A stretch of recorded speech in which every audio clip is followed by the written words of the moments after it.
Hey everybody, it's Christina Holloway here, and today we're going to talk about the best career advice you can get for 2022. Now, if you enjoy this content and you like this channel, please make sure to hit the subscribe button and hit the notification bell so you never miss a video from me. I would greatly appreciate it. So, I'm going to take you through 5 quick tips that will help you up-level your career right away. All right, so let's get started. Number 1, learn a new skill.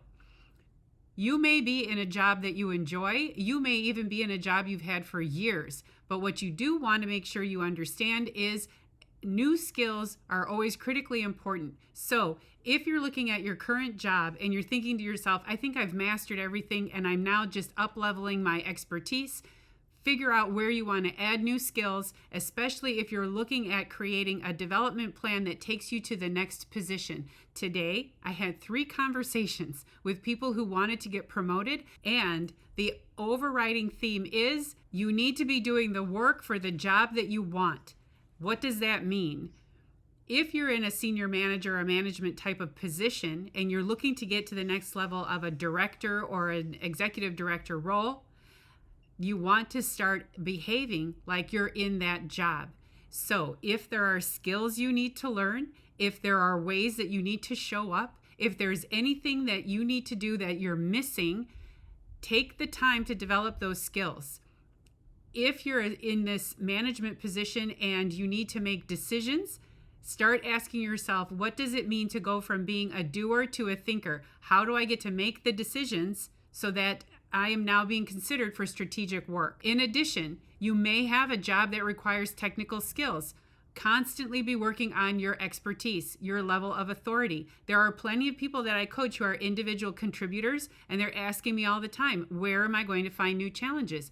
Hey, figure out what your technical expertise is, and then figure out where you need to add to it so that you can be a deeper, more well-versed person in your field that rivals anybody else for content and knowledge. New skills include improving your communication, improving your collaboration, improving influence and persuasion, figuring out leadership development or executive presence and executive communication, and understanding what it means to contribute at a strategic level. Number 2, get rid of a bad boss. I have said this repeatedly and it bears repeating. If you find that you cannot work with the person who is your supervisor and you find that you have a personality clash or a difference of opinion on how things are supposed to get done, or even just a difference in values and ethics, understand that that person is not going to be conducive to you getting ahead.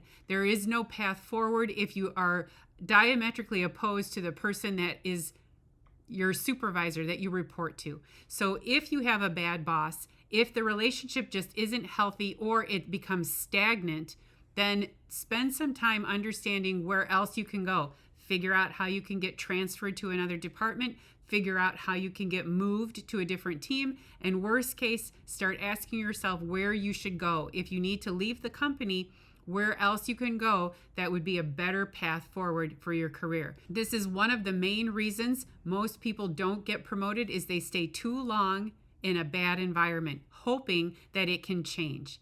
It cannot. And nothing you do is going to change how that other person feels about you or deals with their work. It's a dead end. Number 3, change the way you see your colleagues. This has to do with understanding what it means to work alongside your peers. I actually work with a couple of clients who are very competitive. They'll tell me I'm very competitive, and this is something that I naturally deal with every day when I'm at work. And what happens? They start competing against their peers. Who's going to get promoted first? Who has more money? Who's been there longer? Who is the favorite for the team? When you start positioning the people around you as people you should compete against instead of people that you need to collaborate with, you set yourself up for disappointment. The people who tend to get ahead are the ones who can find common ground, rally the troops around them, find a greater cause, and move forward toward that goal.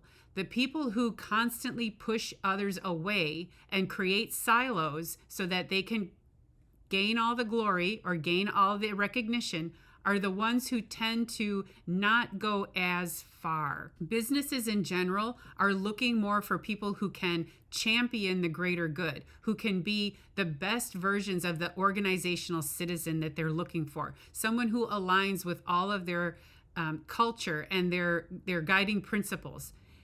A person who's more likely to buy into those parameters is also going to be someone who can see the people they work around and with as colleagues and collaborators and not people that they should compete with or declare as enemies.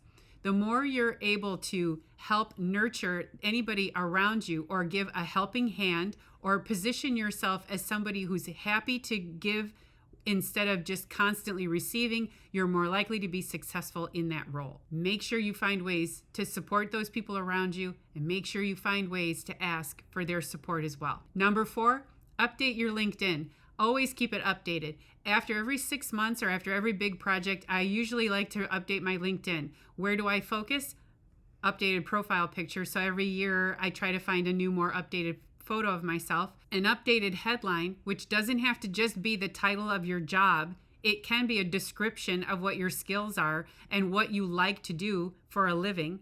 And then updating your summary. It's the first thing people look at. Make it short and sweet, make it impactful, make it powerful, and try to tell a compelling story about who you are, where you've been, and where you're going in terms of what you have to contribute to anybody who's wanting to work with you. And number 5, ABL, always be looking.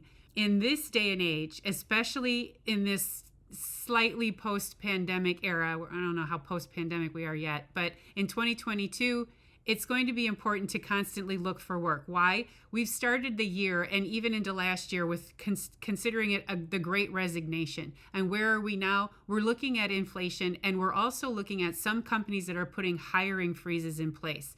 They're no longer trying to find the best, most competitive candidates, and they're starting to freeze hiring. Some of them have full policies, and others have under the radar guidelines that say only hire from within or keep a cap on how many people we put by a certain percentage. If that's the case, make sure that your information is up to date and always be putting feelers out there, especially to your network. You may find or be surprised that a position could come to you when you're not really looking. And those are the best types of positions because you're open to hearing what they have to say. You're not desperate for a new job or a new type of work. And you're more likely to have an open, honest, and interesting conversation with the hiring manager. So make sure that you keep your information up to date, especially your resume, and make sure that you're putting yourself out there. Now, you don't have to update LinkedIn and say, I'm looking for a job, unless you really are, and it's okay for you to do so. But if you want to be a little covert about it, just put out feelers to your network, asking what's going on, what are you working on, what are you up to, what's the company like? Simple stuff that just opens up conversations and allows you to do some outreach and keep your options open. Now, this career advice covered a number of areas. Overall, this is really about making sure that you stay relevant. And in that sense, it's all about staying up to date with the best skills and technologies that are in demand today, making sure you have healthy relationships with the people around you. That includes your peers, stakeholders, and of course your boss. And then making sure that your brand is out there for people to find. That means how you're doing outreach and also how you're presenting yourself online. So if you have a LinkedIn profile, is it up to date? Every 6 months, take a look at it and make sure that it stays fresh. All right, so that's it for this video. Thanks for watching. I hope you enjoyed it, and I'll see you in the next video. Bye.